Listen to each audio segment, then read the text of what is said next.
The images flash across our screens, and we wonder what compels a human being to commit the most inhuman of crimes. In the wake of Newtown, Nova investigates the roots of violence. Are killers born or made? Are mass murders driven by an urge to kill or a wish to die? So he was really going through hell. Yes, he was getting tormented by his friend, the new kid at his big school. This sense of frustration and hopelessness grows in them. Neuroscience examines the causes of violent behavior and the key ingredients in creating a killer. We know the factors that can put a child at risk for acting aggressive and violently.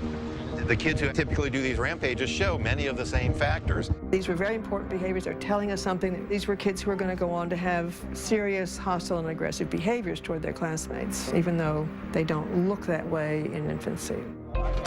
On the front lines, working with the most violent teens. Their way to survive, their way to be safe is to be aggressive. In rare interviews with families living the daily nightmare of mental illness. Hammers, knives, scissors. Now, why did you do that? Because he pulled a knife on me. You feel like you're in a war zone, right down to the constant anxiety. Can we uncover clues to help unravel the mystery of the violent mind and find ways to stop the next massacre before it happens? The question on everybody's mind is, how do you prevent the next Newtown? Inside the mind of a rampage killer, right now on Nova.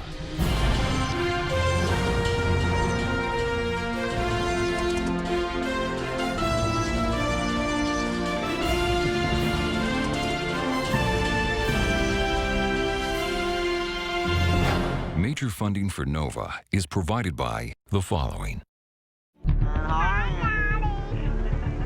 Andy was always real playful. The movie that you're going to see is going to have me in it and a couple other friends. He was a real kind kid. He was the clown of the classroom. Andy was like my best friend. But on March 5th, 2001, Jeff Williams' only child shattered that image. About 9:30 this morning, shots rang out at a suburban San Diego high school. Andy Williams had packed a revolver in his backpack and opened fire when he got to school, killing 2 and injuring 13. You don't expect the class clown to be the class killer. How did the sweet kid in the home movies become a rampage killer? On behalf of Andy Williams, who's present in custody before the court. And why does it keep happening? Eyewitnesses say the 2 gunmen wearing black trench coats and black masks came in shooting and began working their way through the school. From Columbine, where 2 seniors plotted to blow up their school. A gunman appeared at the front of one of the... We have 14 confirmed dead. It seemed very methodical. To Aurora, where a graduate student in neuroscience took aim on a crowded theater. Callers indicating she thinks there's someone shooting in the building. To Newtown and the slaughter of 20 first graders and 7 adults. State and local police are on the scene. The images are all too familiar. And the questions are always the same. I want to know why that young man was set off. Why the attack on the children at the school? Are there warning signs for people like this? We all want to know what is going on inside the mind of the killer.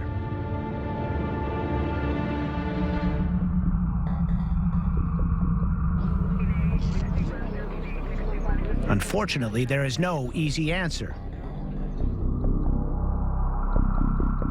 One of the most infuriating things as a scientist and as a person is this attempt to try and find some diagnostic label, some neat diagnostic box to put this person into and thus explain why they did this terrible, terrible thing.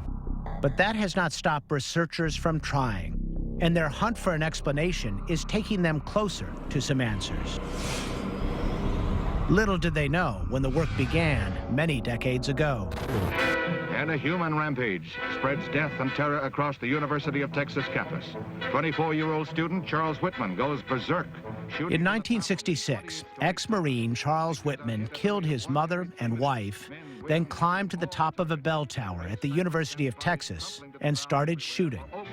One afternoon's tragic total, 16 dead, 33 wounded. Whitman knew something was wrong with his brain. Before he set off on his rampage, he left behind writings asking for an autopsy, hoping that it might reveal the source of his violent thoughts. After he was gunned down by police, Whitman's brain was analyzed, revealing a nickel-size abnormality close to the amygdala, one of the brain's primary emotion centers. And so the thought was, aha, this was it. This amygdala lesion in Charles Whitman can explain his behavior. In the decades since Charles Whitman's rampage, one thing has become clear. The human brain is not that simple. Today, CAT scans and MRIs allow researchers to peer deep inside the brains of violent criminals, revealing detailed anatomy and function. And using sophisticated analysis of many brains, they find some patterns. Josh Buchholz is a Harvard neuroscientist searching for the biological roots of violent behavior. When we compare people who commit violent acts against people who don't commit violent acts, some brain differences begin to emerge. Differences in brain circuitry that's involved in emotional arousal and emotion regulation. One of these circuits connects the prefrontal cortex, responsible for higher-level thinking, to the amygdala, an emotion center, which goes into overdrive whenever a threat is perceived. If the threat is not real, the prefrontal cortex will send a message to the amygdala to calm down. But if the wiring is faulty, that calming message may not get through. And in those folks, it seems like this circuit is broken in such a way that they're more likely to respond with greater amygdala activity and greater emotional arousal when they think that they're being faced with some kind of threat. So what can break or damage this crucial circuit? At least part of the answer lies in the genes we inherit from our parents. Buchholz and others have found that certain genes can compromise this wiring. But here's the tricky part. Even if people have those genes and their wiring appears weak, there's no guarantee they will end up violent. There's no one single gene, there's not even 10 single genes that on their own predispose people to become violent. What we know about complex behaviors generally, and violence specifically, is that the genetic architecture is very complicated. When it comes to the brain and people's behavior, evidence points to a complex dance between genes and the environment, nature and nurture. Everything we talk about in psychology is both nature and nurture.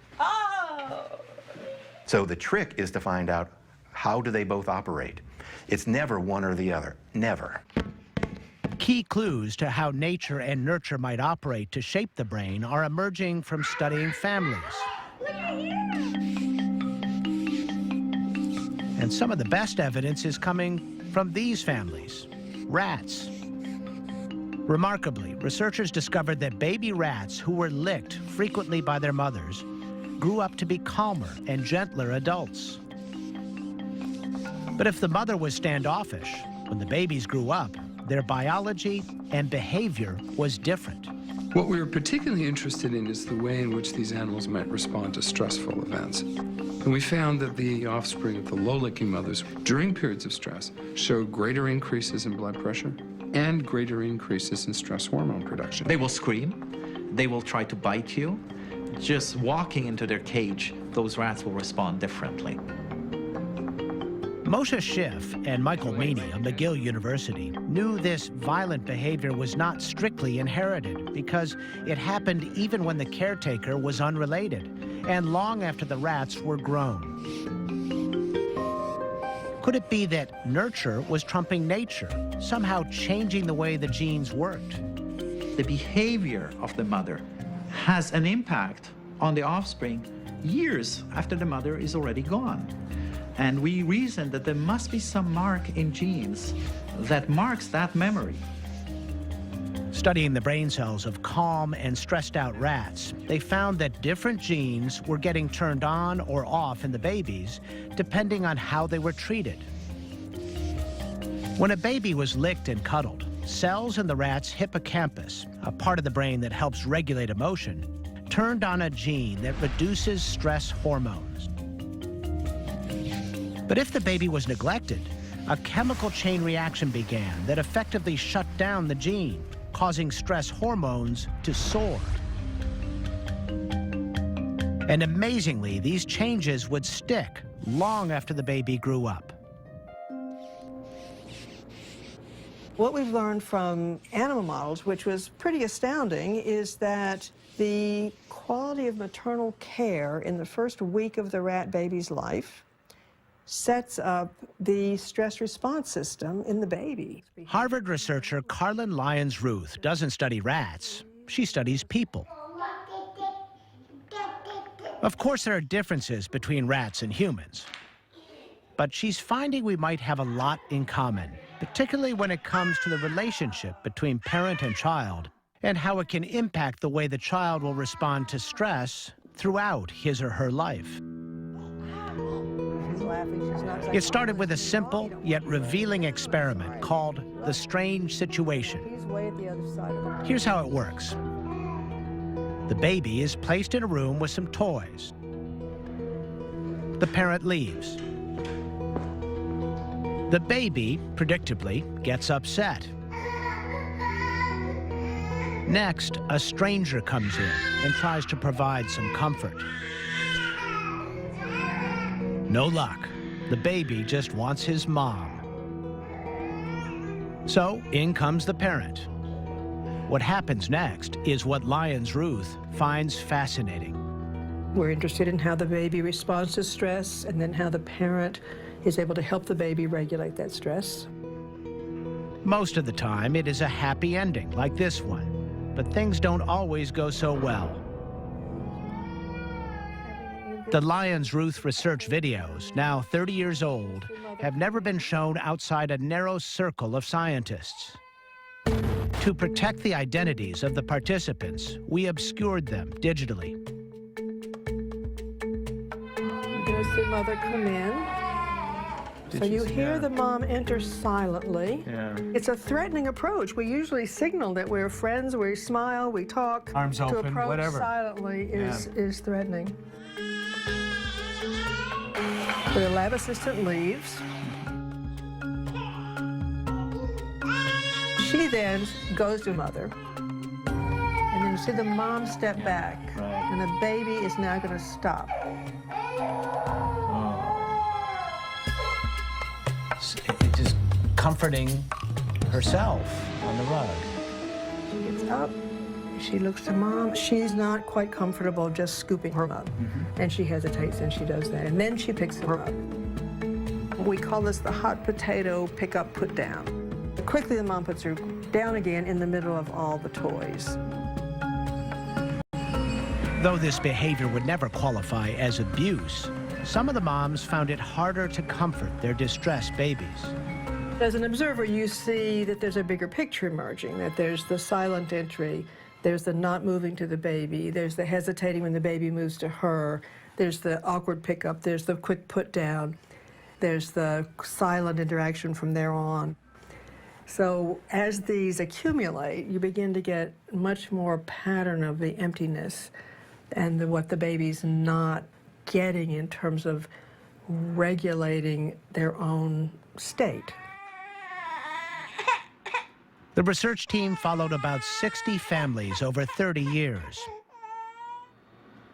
Although there's not just one way to build attachment, certain patterns became clear. They found that the babies who had trouble calming down were more likely to grow up with behavioral problems once they got to school.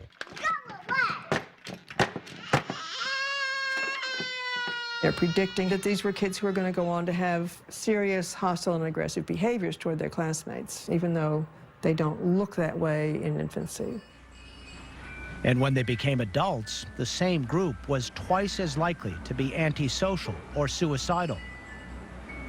Pirate captain was not very. It's not just the relationship with mothers that can count, but other caring relationships as well. And it's not just the infant brain that can be altered by stress. Here we go. Throughout childhood and adolescence, the growing brain is extremely sensitive to threatening situations. When you're exposed to stress, you program your body to have a more elaborate, greater stress response, and that can help you survive. Martin Teicher studies the effects of neglect, abuse, and stressful environments on brain anatomy and function. He's found that as a child grows up, different areas of the brain are more vulnerable depending on age. And one of the most sensitive periods of all is the teenage years. It's a period of very rapid transition. In that period between the onset of puberty and what we define arbitrarily as adulthood, say 18 or so, there's a tremendous amount of brain change. There's more brain change taking place in that period than will occur for the rest of your life. And a quickly changing brain is more likely to be altered and shaped by stress, potentially making it more prone to anxiety, depression, antisocial behavior, and even violence. For example, the prefrontal cortex, responsible for higher-level thinking, can be stunted by stress and abuse during this period, making it even harder for teens to control their emotions. So could the pressures and strain prove too much to bear for those few teenagers who go on to become rampage killers, like Andy Williams? Is Andy in here? Yes. And there he is. Oh, yeah. Making the goofy faces. It was March 5th, 2001, when the cute kid in Jeff Williams' photo albums became the murder suspect on the 6 o'clock news. About 9:30 this morning, shots rang out at a suburban San Diego high school. Andy walked into a boys' room at Santana High School in Santee, California, and opened fire. He killed 2 fellow students and injured 13 others. Suspect shot 2 people in the bathroom at first, then opened the door to the bathroom and started shooting randomly anybody who was passing by. Only biological. Correct. More than a decade after the shootings, Jeff is still perplexed. So he wasn't a kid that was infatuated with violence? No, not at all. I mean, you have the silly clown. That's the thing, you know? You don't expect a silly clown to do something like this, to go kill people. The class clown. The class clown. To be the class killer. When we heard the shots, I thought it was fake. My teacher said it was real. The gun was a .22 caliber revolver like this one. Andy took it from Jeff's locked gun cabinet. Ironically, it was a gun that had brought father and son together. I feel bad that he used my gun. But it was the gun, one of the guns that I taught him how to shoot with. First 2 counts charge the defendant with murder. The remaining counts are 13 counts of attempted murder, premeditated attempted murder, all with gun Facing life without parole, Andy pleaded guilty. 2.53.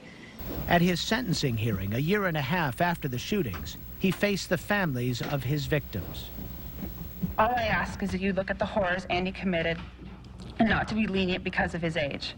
He was old enough to know what was right and what was wrong. And he knew that what he was doing was terribly wrong. Do you love your son? Yes, I love my son very much. Ironically, the first time I told him I loved him, that I can remember, was when I saw him for the first time at Juvenile Hall on March 8th. And, you know, I love him now, I loved him then, and I'm going to support him. He's my son. I do not condone what he did. I do not condone the way he went about trying to resolve his issues whatsoever. He made a very bad choice. I can't change that. So what were Andy's issues?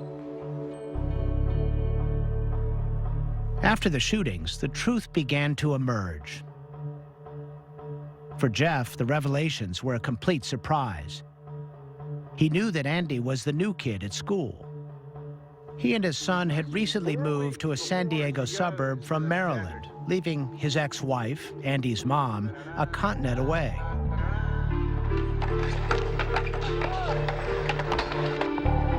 But what Jeff didn't know was Andy had sunk into a state of deep despair. About to get on the skate park, meet everybody, because they're already down there. He didn't fit in at Santana High, and even his so-called friends bullied him unmercifully. Beat him up like you did Trevor that one day. He started drinking, smoking pot, and taking prescription painkillers. He's high. Yeah, we're all high. Santana students say the suspected shooter had a reputation for being picked on. And even though he had made threats, no one thought that he would carry out such an act. Andy is now 27 and has served 12 years of his 50-year-to-life sentence. We spoke on a monitored line from inside the Ironwood prison in the middle of the Southern California desert. This call is from an inmate at a California correctional facility. Can you still hear me? Take us back to that moment, and if you can tell us what was going on in your mind at the time, that would really help us. To me, it was just like a numbness at the time.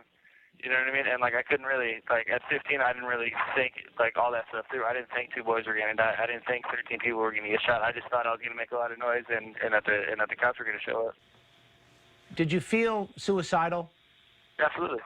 It was like an 8-month constant, like it was like I wonder if things would be better if I wasn't like in this city, in this state, like, or even on this earth. So my grand scheme, like my grand plan was suicide by cop. Andy says he wanted to die. If not by his own hand, then suicide by cop, getting gunned down by authorities. At the last moment, he changed his mind and turned himself into police on the scene. As it turns out, about 60% of rampage killers end up killing themselves. Some experts believe understanding and spotting the suicidal mind is a key piece of the puzzle. This sense of frustration and hopelessness grows in them, often to the point that they are suicidal. Catherine Newman is a sociologist at Johns Hopkins University. She studied school rampages, looking for the particular set of circumstances that can turn a child into a murderer. This is a very good start. These are kids who are desperate to be accepted. They are not loners. They are people who are trying to join groups all the time, but their experience every day is friction. She found that many of these shootings take place in smaller, tight-knit communities where acceptance is crucial and not fitting in becomes all the more unbearable. Tight-knit is great as long as you're part of the knit. Yeah, so if you're not doing well, you're on the outs. You've got nowhere to go.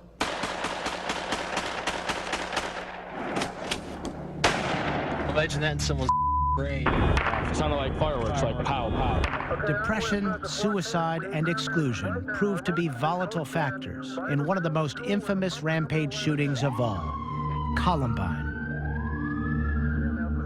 In April 1999, seniors Eric Harris and Dylan Klebold arrived at Columbine High School with an arsenal of homemade bombs and weapons, hoping to kill hundreds. They're like, these kids have guns, these kids have guns. Their bombs failed to explode, but they still shot up the school, killing 13 before turning the guns on themselves. Here we are, my good friend Dylan, almost halfway to school. What's up? We now know Dylan Klebold was severely depressed and suicidal. But his parents, evidently attentive and loving, had no idea. He was incredibly good at keeping his inner life secret from everyone who was around him, as many adolescents, in fact, are. Author Andrew Solomon, who has written eloquently about his own depression, spent weeks with the Klebold family, trying to get to the roots of what happened to Dylan. He found disturbing clues in the teenager's secret diaries. In his writings, he talks endlessly about wanting to die. He talks about feeling incredibly sad. He talks about being in love with a girl who doesn't even know his name. He talks about the feeling of invisibility. And in all of it, there's a line through of profound depression and of finding this life a terrible life and wanting to be out of it.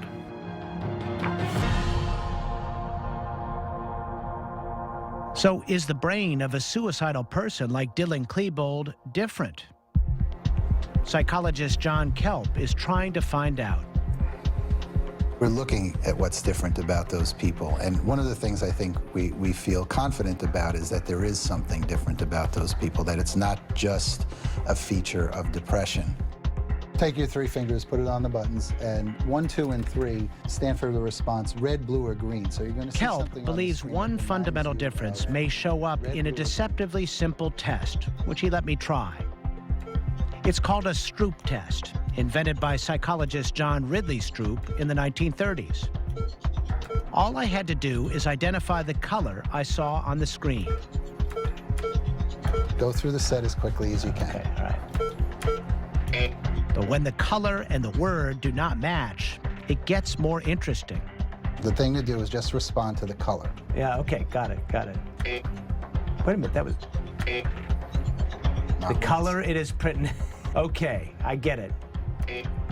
Great. Gosh, this is harder than you would think. But you notice right away how you slow down. Yeah, oh yeah. I don't know why this shouldn't be that hard. Why is that? Well, that was Stroop's big discovery. Huh.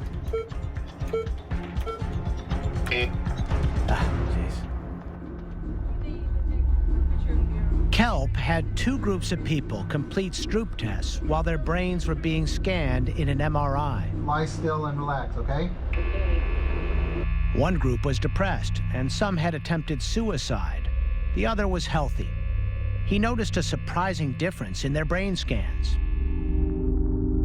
These are healthy brains doing a Stroop test when the color and the word don't match.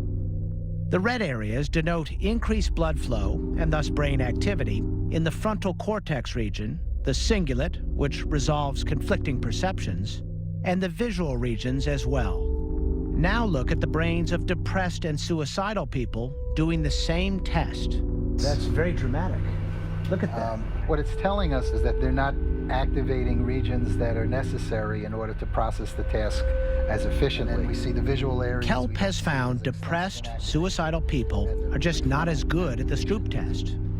Their brains seem inclined to focus on one thing, in this case the word, not the color, and are less flexible. It may mean their brains are wired in a way that makes them fixate on suicidal thoughts. Research like this may take scientists closer to a means of screening for suicidal tendencies, especially in adolescents who would never admit to it, like Dylan Klebold or Andy Williams. But the question remains, why does someone who wants to end his own life decide to take so many others with him? One answer is the desire for fame. If you decided that your life is worth nothing, you're a nobody, you haven't made a difference, and you want to do something that guarantees that your name will be on the lips of everyone in the country, what are your options?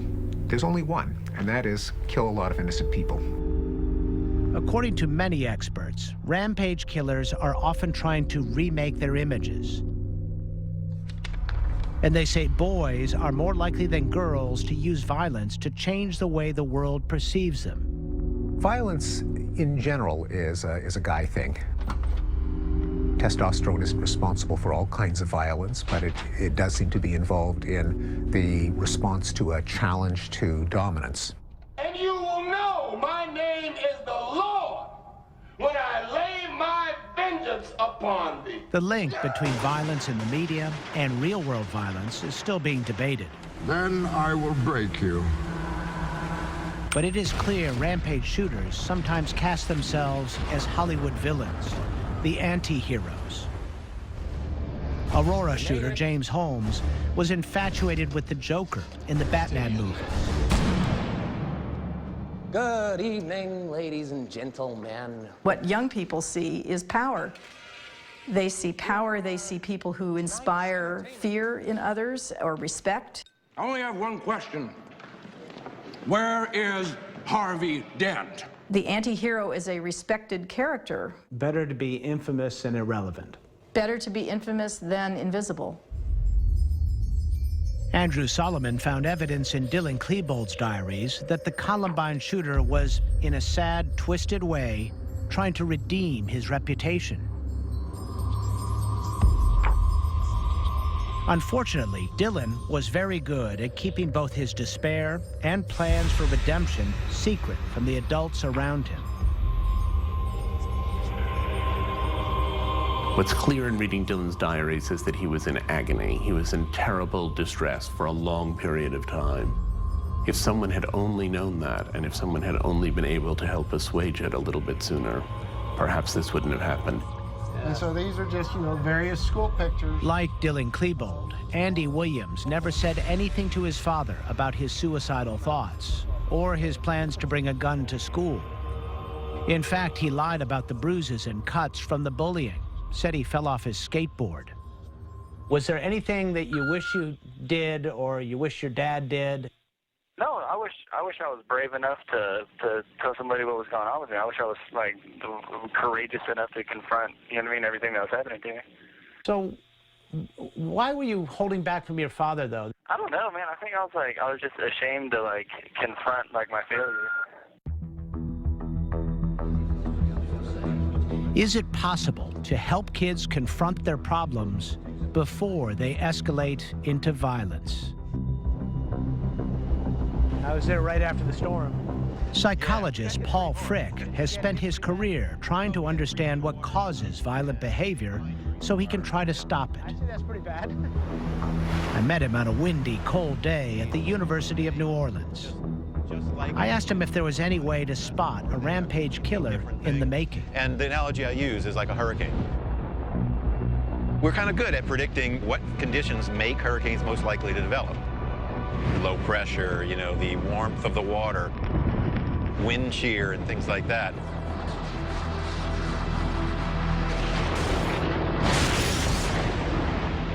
We're not always perfectly correct.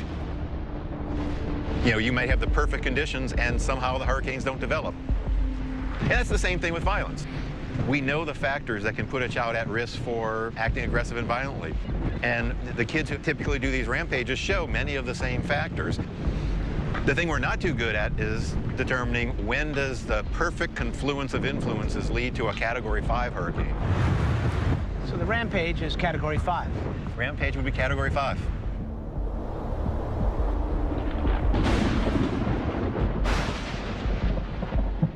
Like Category 5 hurricanes, rampage killings may get the banner headlines, but they are extremely rare. Since Columbine, about 90 people have died in school rampages in the U.S.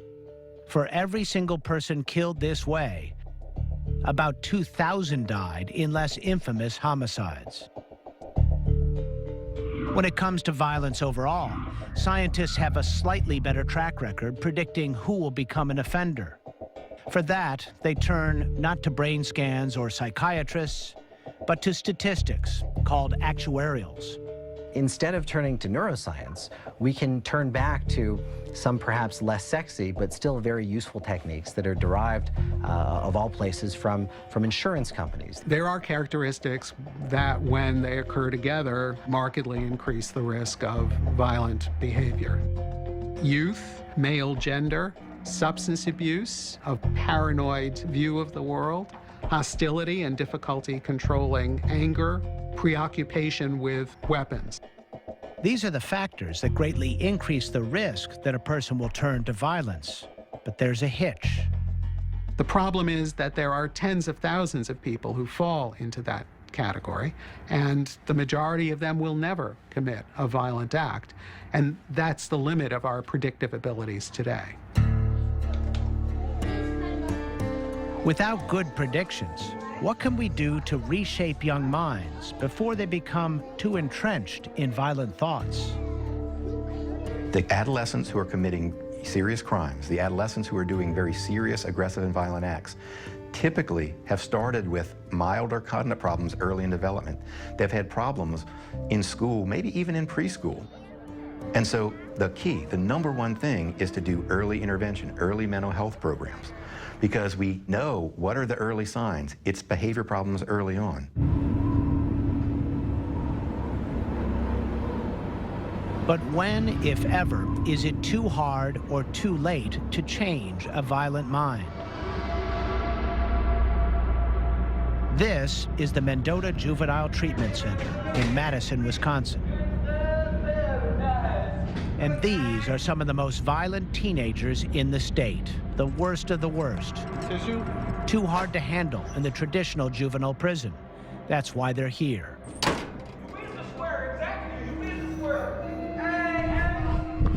The typical teen at Mendota has been arrested between 6 and 9 times, starting at about age 11. Their crimes are violent felonies, armed robbery, assault, rape, and even murder. Many of them are callous and unemotional, psychopaths in the making. Greg Van Rybrook is the director. We have kids who basically came from hell. They came from hell and don't understand what the world is all about that is of benefit to them. They're not interested in playing by the rules of the game. And so here they have changed the rules. What we're trying to do here is have a little bit of time for you guys to talk about your lives.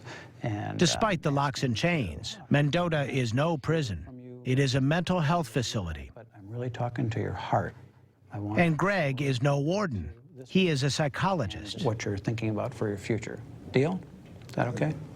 Do you remember the first time you got in trouble with the law? Yeah. How old were you? 11. I was a new kid, and like everybody was like, you know, let's mess with him, see what he about. So I felt like, well, at first I used to let people bully me and mess with me, but then I just said enough is enough.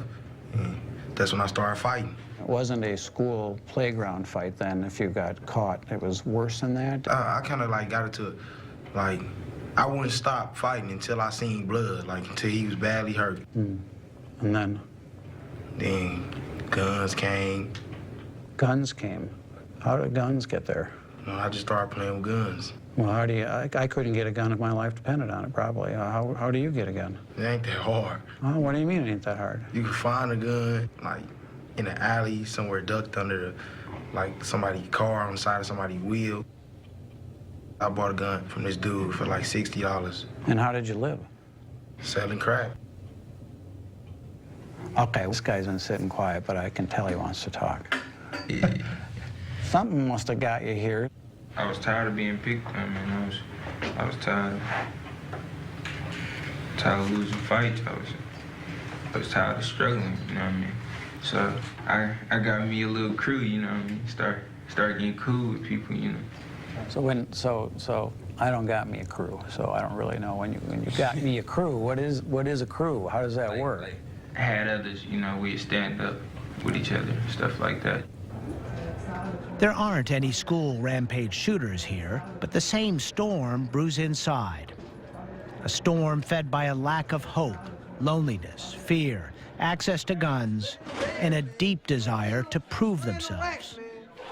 Only for these boys, the venue for violence is not school, it is the streets. What kind of trouble did you get in that put you here? Robbing people and fighting. What kind of robbery? Would you with a gun? Yeah, it's like pull a gun out on you broad daylight. Really? What's it like when you pull out a gun on somebody and point it at him? What's that like? It's like you in control. Like you tell them what to do. You know what I mean? Like your word is higher no matter what.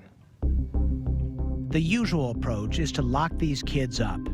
So what is different about Mendota? I have been on this unit for a year and a half, but I've worked out here at Mendota. I'm working on my 14th year. When I walked the halls with Operations Director Cindy Ebsen, I started to understand. The razor wire, remotely locked doors, and restraints coexist with boys walking to class or therapy sessions, past birthday greetings, award certificates, and motivational posters. Ken here made honor roll in school, and so he put that up. The place runs on a mix of punishment and positive reinforcement. These guys, they do good in school. If you make honor roll at the end of the semester, you get a McDonald's meal.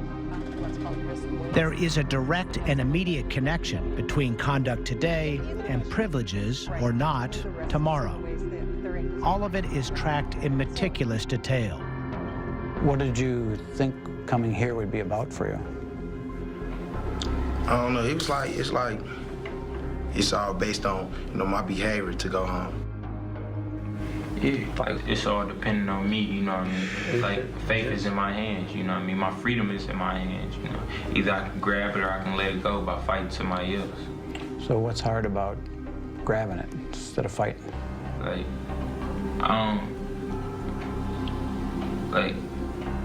I'm so used to fighting. Yeah, it's a habit. Yeah, it's the only option we know. We want to believe you just open the steel door and give them a big hug and some cookies and say, get over it. But it's nowhere close to that in reality. We can't go back to the womb and play Beethoven, and we can't get the attachment that they maybe ideally should have received. But we can, by constantly, consistently creating a fair system for them to interact in behaviorally, start to work with them once they trust that we're not anything but people who are firm and fair, and then most of all, caring. Have a good weekend, man. The soundbite statement would be, you're being soft on crime, soft on criminals. I would amend that to saying we're being smart about people. And it appears to be smart when it comes to reducing the number of repeat offenders. Graduates here are half as likely to commit a violent felony as teens who are incarcerated in a traditional prison. Mendota is a unique crucible for the idea that it is possible to stop the storm.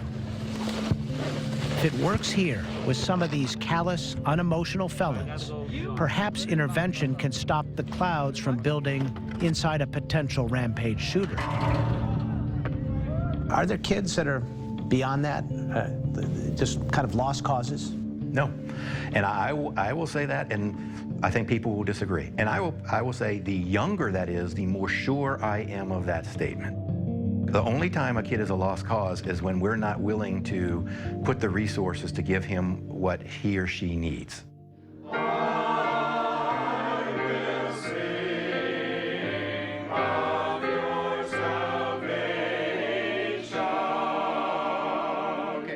Frick is preaching to the choir for people like Liza Long.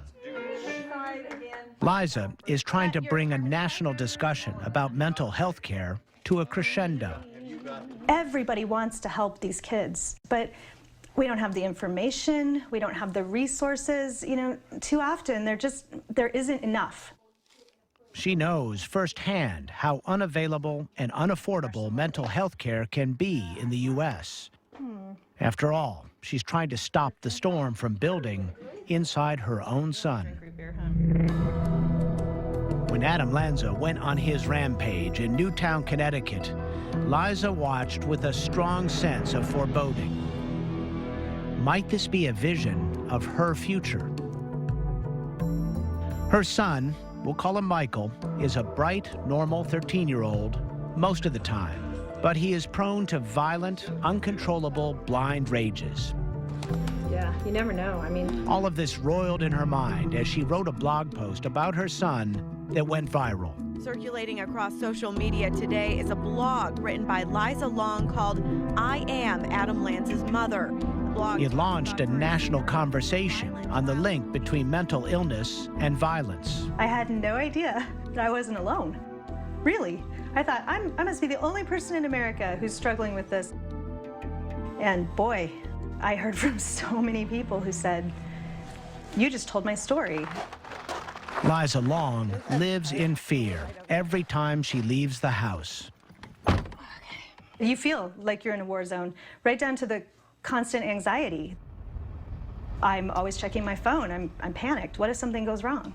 I never know. Her son has been different since he was born. As a parent, you don't always know what's normal. But looking back, I think that there were signs early on that he just wasn't the same as other children his age.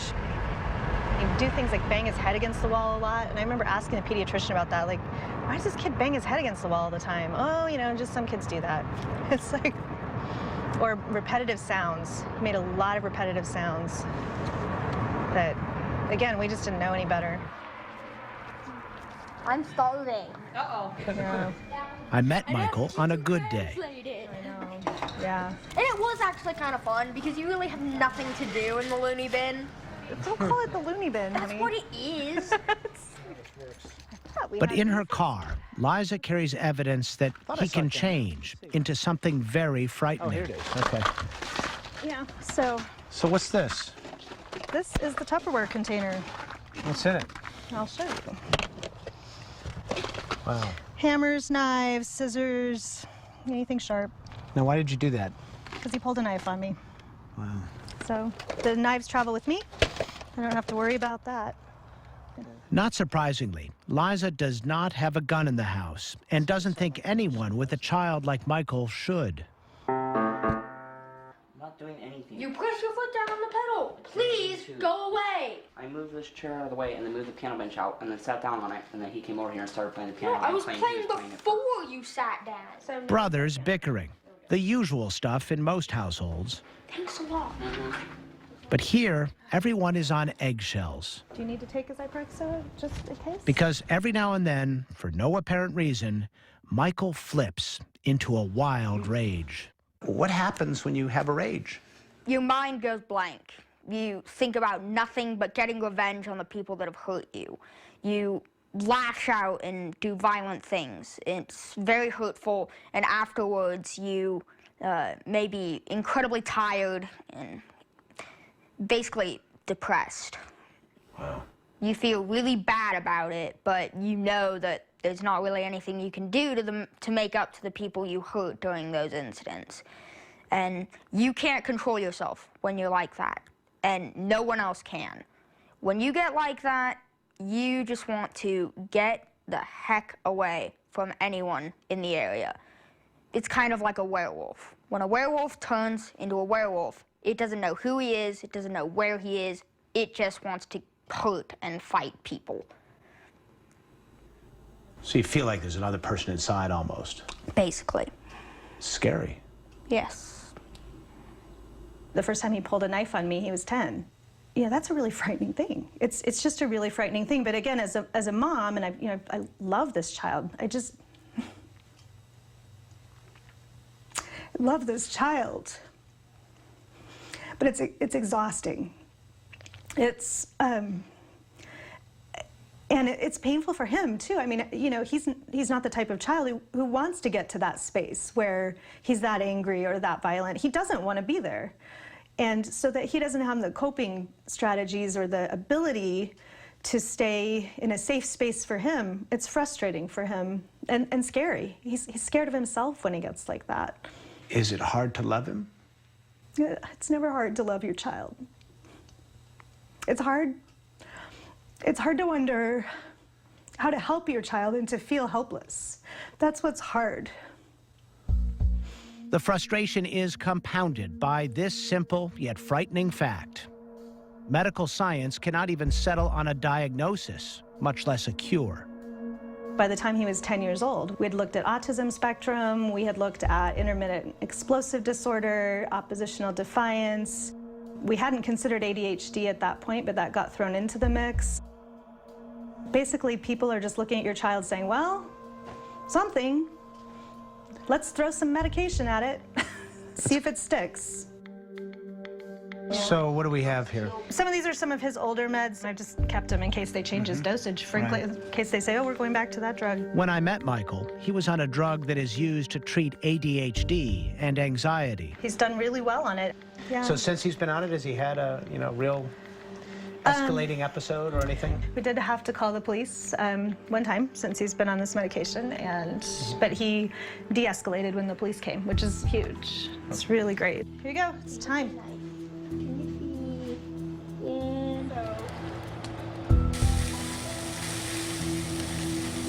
But Liza Long is still on eggshells, wondering when the next rage may be. Bug, I just need you to take your meds. You can stay asleep, but I need you to take them, okay?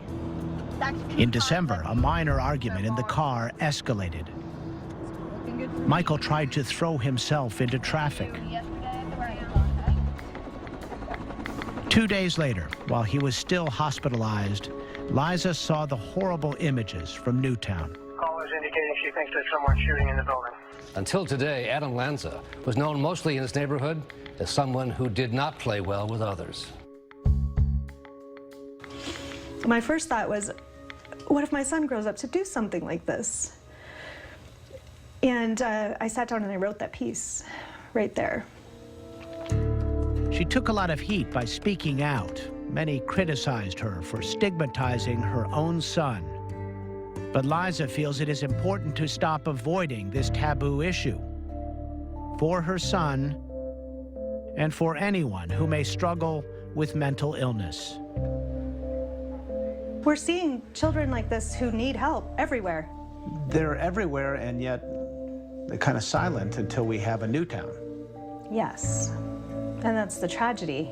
And that's why I'm talking with you, because as in the aftermath of all of this, I decided that as hard as it's been personally for me, and it's been hard, and for my family, this is a conversation that's got to continue.